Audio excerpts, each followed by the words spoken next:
You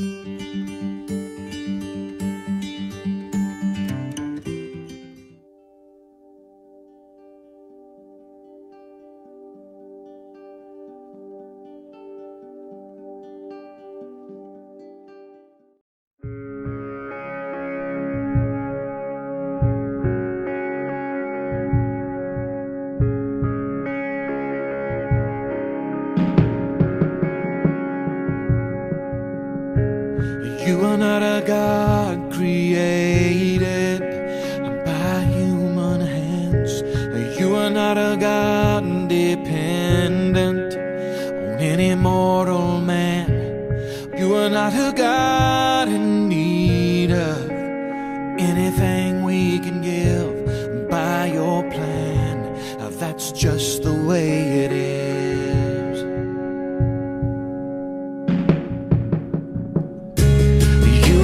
God created by human hands. You are not a God dependent on any mortal man. You are not a God in need of anything we can give by your plan. That's just the way it is.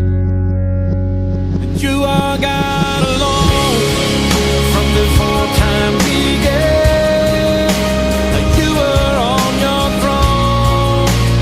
You were God alone. And right now, in the good times and bad, you are on your throne. And you are God alone. You're the only God whose power none can contend. You're the only God whose name and praise will never end. You're the only God who's worthy of everything we can give. You are God, that's just the way it is. You are God alone from before time began.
Unstoppable, that's what you are.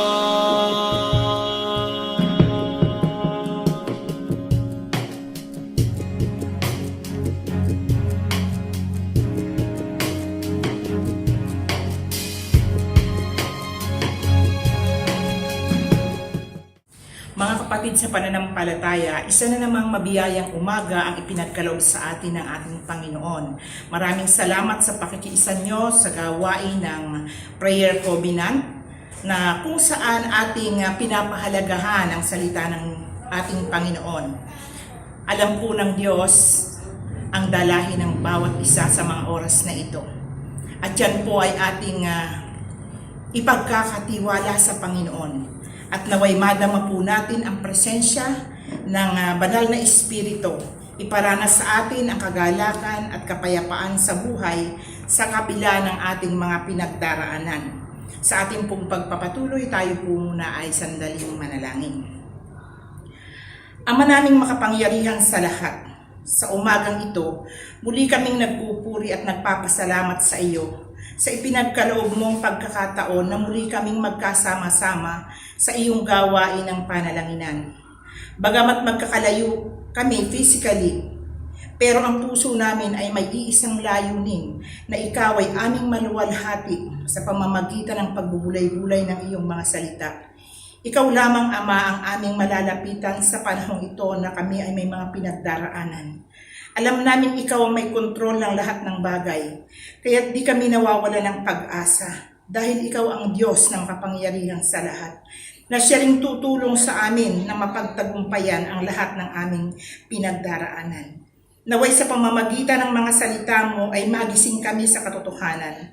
Makita namin ang aming mga kamalian at maisuko namin ang aming sarili sa iyo.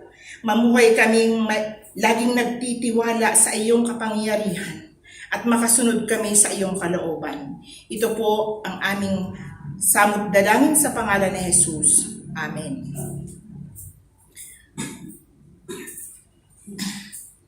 Ang atin pong pagbabatayan ng debosyon sa umagang ito ay matatagpuan sa Aklat ng Mga Awit, Kabanatang 149, talatang 5 hanggang 9. Ganito po ang ating mababasa.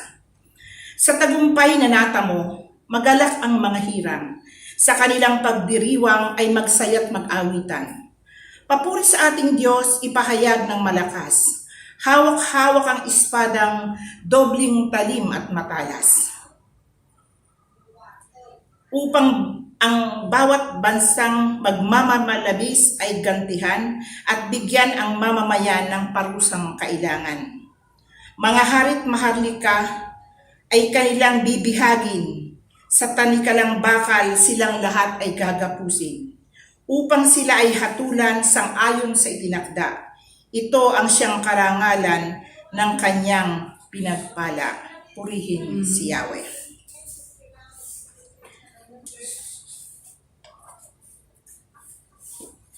Sa talata pong aking binasa, sa talatang 5, ulitin ko po. Sa tagumpay na natamo, magalak ang mga hirang, sa kanilang pagdiriwang ay magsaya't mag-awitan. Papuri sa ating Diyos, ipahayag ng malakas, hawak-hawak ang espadang dobling talim at matalas. Ang katagumpayan po ng tao ay nakasalalay sa kamay ng Panginoon. Wala pong hinangad ang Panginoon para sa kanyang mga anak, kundi ang sila'y pagtagumpayin sa lahat ng kanilang mga ginagawa. Dahil ang kaniyang layunin ng pagkakalalang sa atin ay upang maging bayan ng Diyos na lagi siyang papupurihan. Sinabi po sa Isaiah 43:21, nilalang ko sila upang maging aking bayan, upang ako'y kanilang laging papurihan. Sa talatang ito, kung atin pong iintindihin, ang ginagawa ng Diyos ay lahat makabubuti para sa atin. Maaaring maitanong mo sa iyong sarili, mabuti ba na ako, simula pa nang ako ay magkaisip, puro problema ng aking nararanasan? Kapatid, hindi po natin nakikita na kahit ano pa ang iyong pinagdaanan, napagtagumpayan mo ito dahil mahal ka ng Panginoon. At madalas yung mga pinagdaraanan mong iyan ang magbibigay sa iyo ng kalakasan, sapagkat yan mo makikita kung papaanong kikilos ang Diyos sa iyong buhay. At dito mo makikita ang kanyang kapangyarihan. At itinuturo po sa atin sa talatang ating binasa na tayo ay magalak, magdiwang, magsayaw at mag-awitan sa tagumpay na ating natatamo sa buhay. Sinabi po ng Panginoon na sa ating pagpupuri, ipahayag natin ito ng malakas. Hawak-hawak ang espadang 2 talim at matalas. Ano po bang ibig sabihin dito ng espada? No, sa akin pong pagsasaliksik, no, marami po akong nabasa na yung sword of the Spirit, ito po ay yung salita ng Diyos or the words of God. Sa atin pong mga Kristiyano, ang tanging sandata na ating pinangahawakan ay itong salita ng Diyos. Ang espada po, kung ating iisipin, no, ito po ay espesyal na sandata ng mga taong mandirigma noong araw.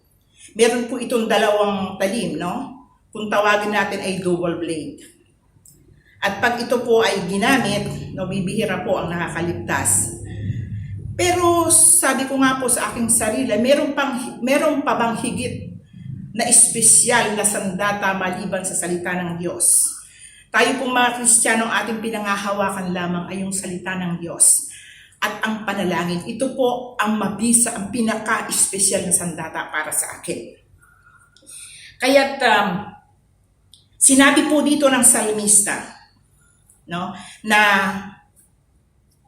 kung tayo daw po ay umawit ng pagpupuri sa Panginoon, awitin po natin ito ng may kagalakan, na ipakita po natin yung totoong pagpupuri sa Diyos. Sinabi po ng salmista, I am glad when God's people gather in a congregation, rejoicing in the goodness and the glory of the Lord.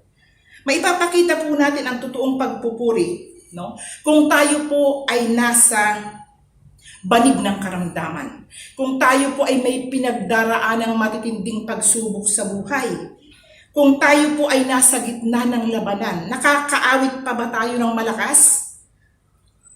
Ang sabi po dito, ang pinakamadali, no? It is easy to sing in the congregation, not quite so easy to sing in our beds, and difficult to sing on the battlefield. Nasasabi ko po ito dahil una, lagi ko pong napapansin sa ating pananambahan, alam ko po na tayong lahat ay sumasamba, no, sa araw ng linggo para ipakita sa Panginoon yung ating pasasalamat, mapapurihan natin siya, maibigay natin yung pinakamataas na papuri para sa Kanya. At kailangan po sa ating pagpupuri ang nais ng Panginoon na makita sa ating mga puso yung tunay na kagalakan. Umaawit tayo. Pero napapansin ko po, no, bato-bato sa langit, matamaan ay huwag magagalit. Napapansin ko po ito sa ating pananambahan. Na pag tayo po ay kumakanta ng papuri sa Panginoon, hindi po halos natin maibuka yung ating mga bibig. No, hiyang-hiya tayong umawit. Ganun po ba yung may kagalakan sa ating mga puso? Na halos katabi mo hindi marinig yung boses mo, ikaw lang halos ang nakaririnig. Kailangan po, sinasabi po ng salmista dito, kung tayo ay magpupuri sa Panginoon, sumigaw tayo. Huwag po natin isipin maganda o hindi maganda ang boses mo. Ang mahalaga, ibinibigay mo yung the best mo sa Panginoon. Yung the best na pag-awit mo, yun ba ang the best na pag-awit mo? Halos hindi marinig. Na sana ma-inspire din yung katabi mo. Madala mo sa pag-awit yung katabi mo, paano po mong madadala sa pag-awit yung katabi mo? Kung ikaw mismo lamang ang nakakarinig noon. Kaya sabi po dito, pinakamadaling gawin natin yung pag-awit na kasama ang buong kongregasyon ng iglesia. Sapagkat dito po tayo malalakas tayo. Wala tayo pong dinaramdam. Kung dito lamang po sa pananambahan, hindi po natin maawit. Hindi po natin maibigay yung the best na papuri sa Panginoon. How much more po kung tayo ay nasa banig ng karamdaman. How much more po kung tayo ay nasa gitna ng panganib. Nasa labanan po tayo, makakaawit pa po kaya tayo. Kaya sinabi po dito, pinakamadali. Dito po natin ipakita kung gaano ang pagpapahalaga natin sa ginawa ng Diyos sa ating buhay, na siya ay mapupurihan po natin ng buong puso, no, na may kagalakan.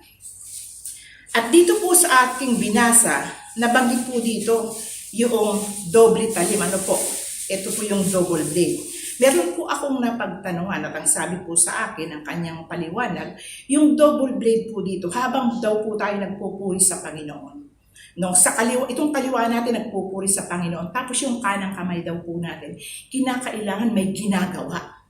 Ano po yung dapat gawin natin? No? Tayo nagpupuri sa Panginoon, hindi lang po tayo papuri ng papuri, kanta ng kanta, panalangin ng panalangin. Meron po tayong dapat gawin sa ating buhay.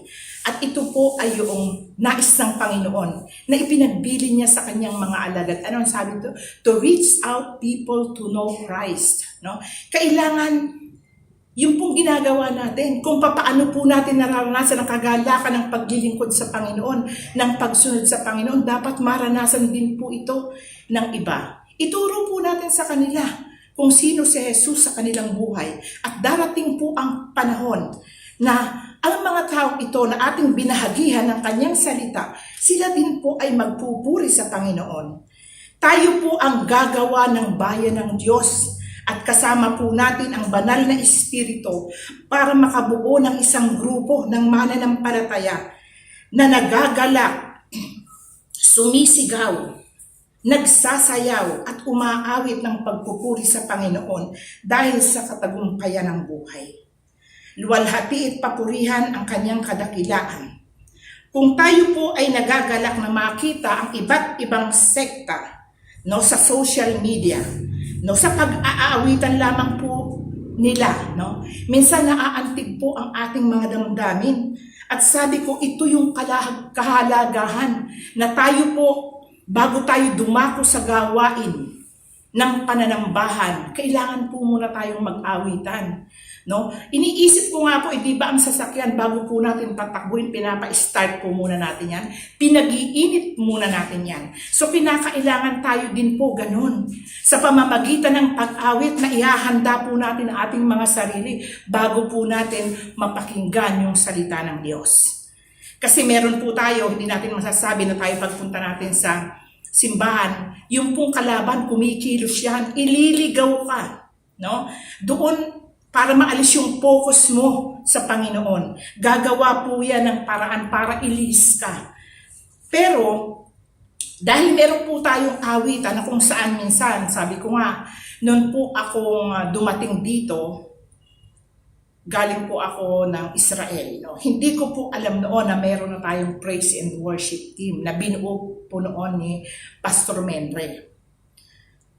Alam ko po na narinig ko na ang iba hindi tanggap kasi tayo po ay nasanay sa solemn worship. Hindi po tayo nasanay doon sa maingay. Pero lately, alam niyo po ba, dahil nasanay na ang aking sarili na umattend sa ganitong mga iba't ibang mga gawain, na nakikita ko, bago tayo makarinig ng mensahe, ng salita ng Diyos, nag-aawitan po muna, halos sumigaw sa galak ang mga nagpupuri sa Panginoon. Dahil dito po nila inihahanda yung kanilang sarili para sa pakikinig ng salita ng Diyos, nakahanda yung kanilang puso't isipan. Nakapokus lamang po ito doon sa mensahe na kanilang mapapakinggan. Sa mga susunod na talata, binanggit po dito na ang mga bansang magmamalabis ay gagantihan at bibigyan ang kanyang mamamayan ng kaparusahan na kailangan. Ito po ang matatamo ng mga bansang hindi siya kikilanlin. Alam po ng Diyos ang kaparusahang nararapat sa kanila sapagkat ang Diyos ay tapat kung humatol. Sinabi po sa awit 19 verse 9, ang kahatulan ng Diyos ay katotohanan at lubos na matuwid, sapagkat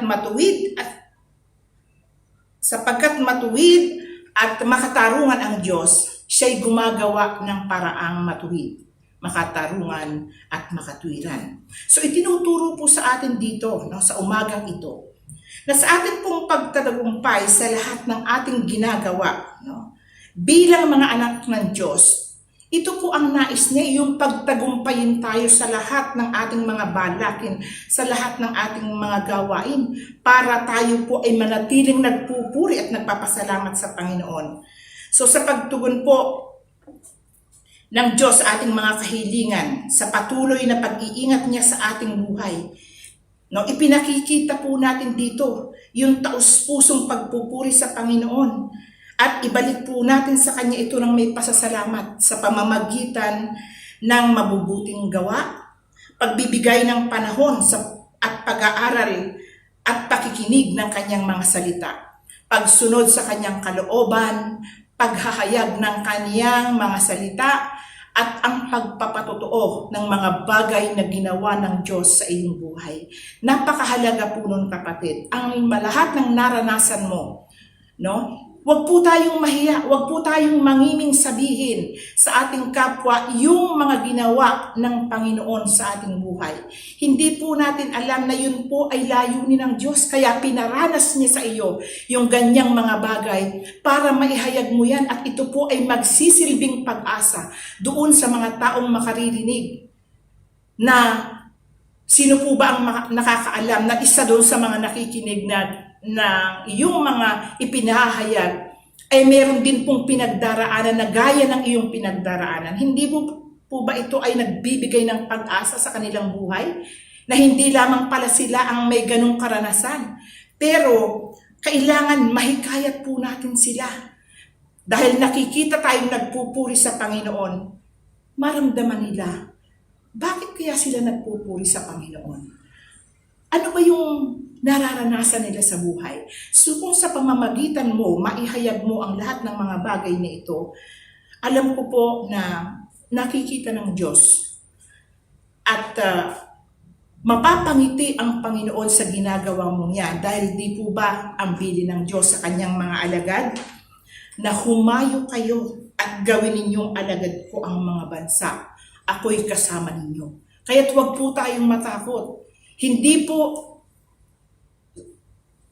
dapat na puno tayo ng kaalaman, pero napakahalaga po ng mga bagay na naranasan natin. Ipagmalaki po natin yon.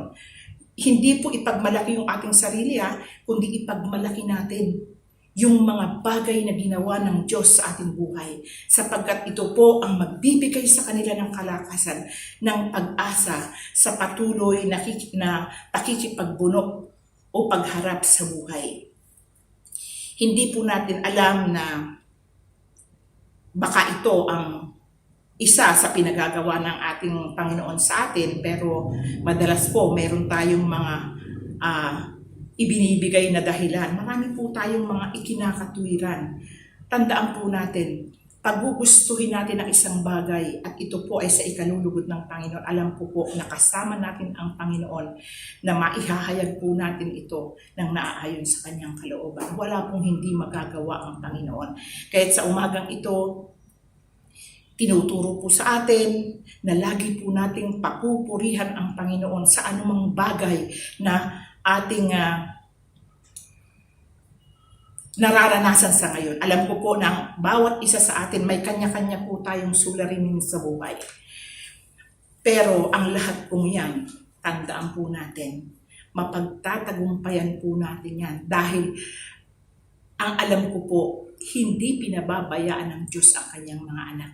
Kasama po natin ang Panginoon. Kaya alam ko po na tayo ay pagtatagumpayin sa lahat ng ating mga gagawin, sa lahat ng ating mga hakbangin. Kaya sa umagang ito, sana po ay makita po natin yung ating mga pagkukulang sa Panginoon at gawin po natin yung the best. Ibigay po natin yung pinakamaganda na inaakala natin sa Panginoon. At pag nakita po ng Panginoon yung laman ng ating pusong yan, alam ko po na ibibigay at igagawad sa atin ng Diyos yung nararapat para sa atin. To God be the glory. Okay, tayo po ay manalangin. Dakilang Diyos, maraming salamat sa pahayagan ng iyong mga salita sa umagang ito. Tunay nga po, Panginoon, na marami kaming pagkukulang. Hindi po namin minsan nagagawa ito dahil sa dami namin ng mga iniisip. Maraming mga bagay ang bumugulo sa aming mga isipan. Salamat, Panginoon, sa paalala mo po sa amin. Na sana po, Panginoon, ay maituwid po namin ang aming mga pagkukulang na ito, yung aming mga kamalian. Tulungan mo po kami na maibigay po namin sa iyo yung pinaka-the best na papuri, best na pag-awit, Panginoon, sapagkat alam ko na kaya kami umaawit, hindi po para sa aming katabi, hindi po para kung kanino, kundi ang aming pong pag-awit ay para sa inyo. dala po ng aming mga kagalakan sa aming mga puso. Tulungan mo po kami, Panginoon, na magawa po namin ang mga bagay na pinagagawa niyo sa amin. Huwag po kami, Panginoon, maging makasarili, kundi matuto kaming magbahagi ng lahat ng mga bagay na ipinagkaloob mo po sa amin. Maging ito man ay material na bagay, maging ito man, O Panginoon, ay salita mo na pwede namin, O Panginoong, maibahagi sa aming kapwa. Tulungan mo kami, Panginoon. Bigyan mo kami ng lakas ng loob para ma-share po namin ang iyong mga salita na ito ang magbibigay pag-asa, magbibigay ng kagalakan at kapayapaan sa buhay ng iyong mga anak na hindi pa nakakakilala sa iyo. Panginoon, alam po namin na marami kaming iniisip sa mga sandaling ito. Ang mga kapatiran namin, Panginoon, na hindi namin kasama. Ano man ang kanilang kalalagayan, Panginoon, sa mga sandaling ito. Batid mo ang laman ng kanilang puso, ang kanilang mga suliranin, Panginoon, kung sila man ay nasa balig ng karamdaman, Panginoon. Ibigay mo sa kanila ang kagalingan. Hipuin mo, Panginoon, ang iyong mapagpalang kamay sapagkat alam ko, Panginoon, na ikaw lamang ang inaasahan nila, Panginoon, sa mga sandaling ito na meron silang pinagdaraanan. Sa mga tao, Panginoon, na ngayon ay nagkukulang sa kanilang mga pangangailangan, dakilang Diyos, alam ko na nalulungkot kang nakikita mo ang mga anak mo ito. Pero sana po, Panginoon, abutin mo ang pangangailangan. Mahapag ka sa mga anak mo ito, Panginoon. Alam ko na matatapos din ang aming mga pinagdaraanan ito na sakit. Itong pandemya ito, Panginoon, na nagbigay sa amin, Panginoon, ng matinding takot sa aming kabuhayan, dakilang Diyos. Alam ko na meron kang nakahandang solusyon para dito. Tulungan naman rin po, Panginoon, ang aming mga manggagawa sa iglesia ito, na patuloy, Panginoon, na ginagampanan nila ang kanilang mga gawain. Tugunin mo, Panginoon, ang kanilang mga pangangailangan. Alam mo, Panginoon, ang kanilang mga kahinaan. Palakasin mo sila, O Panginoon, sampu ng kanilang buong sambayan. Dakilang Diyos, sana po, Panginoon, ay manatili kami, Panginoon, nang hahawakan sa iyong mga salita. Sa aming mga kapatiran, Panginoon, na walang inaasahan kundi ikaw. Patuloy kang kumilos sa kanilang buhay. Ipadama mo sa kanila, O Panginoon, ang iyong walang hanggang pag-ibig. Mangusap ka sa kanila, Panginoon. At naway, ganun din sila, Panginoon, makita nila yung kamalian nila sa buhay, yung mga pagkukulang nila, Panginoon. Na pagkatapos ng mga pandemyang ito, Panginoon, alam kong meron pang gagawin. Meron po itong magiging magandang outcome sa buhay namin. Na makikita namin, Panginoon, ang aming mga kapatiran na masiglang nagpupuri sa iyo, Panginoon, sa kabila ng aming mga pinagdaraan ng mga problema. Panginoon, dalangin ko po na sana itong aming mga frontliners na patuloy na humaharap sa kanilang gawain, palakasin mo sila, Panginoon. Ipagkaloob mo sa kanila yung kanilang mga pangangailangan, ang kalakasan, Panginoon, na ang iba sa kanila, O Panginoon, ay nagkukulang na sa pagpapahinga, na mabigyan ng kapahingahan ng kanilang mga sarili. Hindi nila magawa, Panginoon, dahil nakatutok sila, Panginoon, sa kanilang kapwa na alam nila na may pangangailangan. Dakilang Diyos, punaan mo ang kanilang mga pangangailangan. Pasiglahin mo sila, Panginoon, at magpatuloy sa kanilang gawain ng may kagalakan sa kanilang mga puso. Dakilang Diyos, ang lahat ng ito ay aming inilalapit at isinasamo sa iyong dakilang pangalan, Jesus. Amen. Pinagpala ka ba ng Panginoon, kapatid? Alam ko na pinagpala ka dahil pinagpala kami ng Panginoon. Dahil ang pag-ibig ng Diyos ay pag-ibig na tinatanggap nating lahat. Ang hamon sa inyo sa mga salita na nahayag sa ating kalagitnaan ay yung pagiging matapat tayo sa Diyos. Panghawakan natin ang kanyang mga salita. Huwag nating hayaan na hindi dumapo sa puso at sa isip natin ang ating Panginoong Jesucristo sapagkat walang ibang makagagawa ng himala sa buhay natin. Himala ng pagpapagaling, himala ng mga suliranin na haplusin ng ating puso at damdamin para lalo tayong magtunipay, harapin ang mga pagsubok sa buhay o anumang mga pagsubok na pinagdadaanan natin. Kapatid, ang hamon ko sa inyo, go on to your faith. Sa iyong paglalakbay, manatili ang iyong pananampalataya at pagtitiwala sa Diyos dahil ito makapagbibigay sa iyo ng tibay para magpatuloy kang umawak ng kanyang mga pangako na hindi ka pababayaan. Tayo sumandaling manalangin. O panalangin Diyos na makapangyarihan, Ikinagagalak at ipinagpapasalamat namin muli ang inyong mga salita na nahayag sa kalagitnaan namin. Ito ang mga salita na magbibigay sa amin ng lakas. Ito yung mga salita na magbibigay sa amin ng hamon sa gitna ng pagsubok na pinagdadaanan namin. Ito yung mga salita na magbibigay ng inspirasyon namin para lalo kaming kumilos na kasama si Kristo, maging matatag sa buhay pananampalataya namin.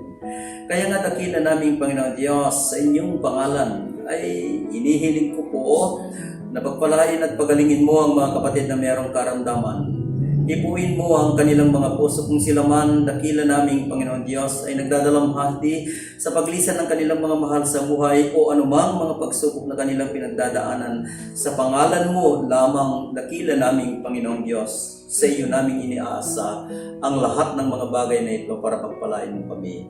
Igawad mo sa amin ang iyong patuloy na bendisyon at pagpapala, pasaganahin mo ang aming buhay, igawad mo sa amin din ang kaligtasan dulot ng COVID-19 na nasa bayan namin.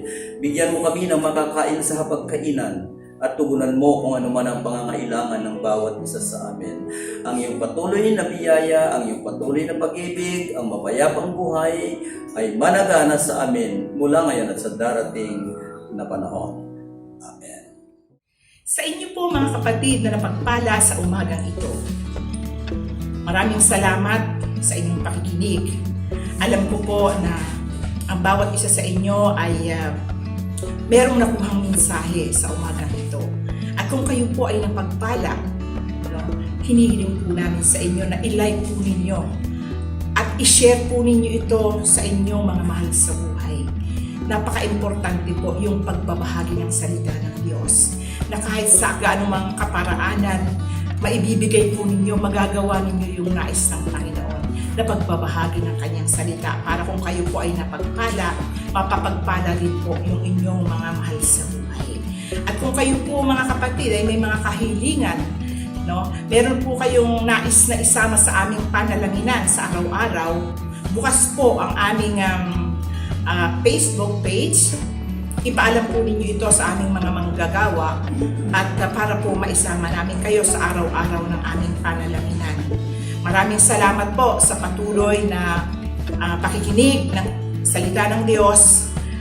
Pagpalain po kayo at naway sumainyo ang pagpapala ng ating Panginoon at muli po tayong ingatan sa mga darating na oras ng ating buhay.